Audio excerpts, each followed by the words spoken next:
উত্তর দমদমে বিধানসভা কেন্দ্রে আজকে মুখ্যমন্ত্রী মমতা বন্দ্যোপাধ্যায় জনসংযোগ করছিলেন এবং জনসংযোগের মাঝেই হঠাৎ তিনি পায়ে হাঁটা ছেড়ে তিনি বাইকে উঠে পড়লেন এবং বাইক যেই সেই ভাইয়ের সঙ্গে দেখা হয়েছে। ভাই, কি হলো হঠাৎ করে? মানে কোনো প্রিপারেশন কোনো কিছু ছিল না। হঠাৎ করে উনি বললেন যে বাইক লাগবে, তার পুলিশগুলো এখান থেকে বলছে বাইকে দুটো বাইক নিয়ে আসতে প্রথমে বলেছিলেন, একটা ওনার জন্য একটা চন্ডিমা ম্যাডামের জন্য। তো তারপরে আমি আর ও দুজনে মিলে বাইক বার করে নিয়ে গেলাম, তারপরে যা হলো। হঠাৎ মুখ্যমন্ত্রী তোমার বাইকের পেছনে, কেমন অনুভূতি? মানে সাডেনলি মানে এখনো বিশ্বাস করতে পারছি না সেটা। মানে অনেকদিন স্বপ্ন ছিল এটা। প্লাস একা আমার না, অনেকজনের স্বপ্ন, সেটা আজকে আমার পুরো হয়েছে মুখ্যমন্ত্রীর সাথে দেখা।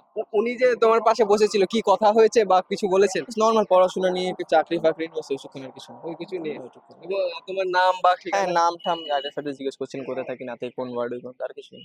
এবং তোমার বন্ধু সরকার দেখছি, তোমার বন্ধুরা সব ঘিরে বসে আছে, কি বলছে তারা? ওরা বলছে মানে হট করে জিনিসটা হলো তো, সবার এরকম সুযোগ হয় না। তোরে ওরা বলছে ভালো হলো আজকে আমাদের ফ্রেন্ড সার্কেল একজন এরকম গেল। এবং ওইটুকু মুখ্যমন্ত্রীকে একেবারে পেলে পেলাম। প্লাস একেবারে কি নিজের বাইকে, নিজের বাইক। নিজের বাইকে। তো তার মধ্যে আমার বাইক সেরকম কোনো ইয়েও না, ভালো না, পালসার একটা বাইক, সেই বাইকে সি উঠলে এর থেকে বড় আর আমার লাখ মনে হয় না কিছু হবে।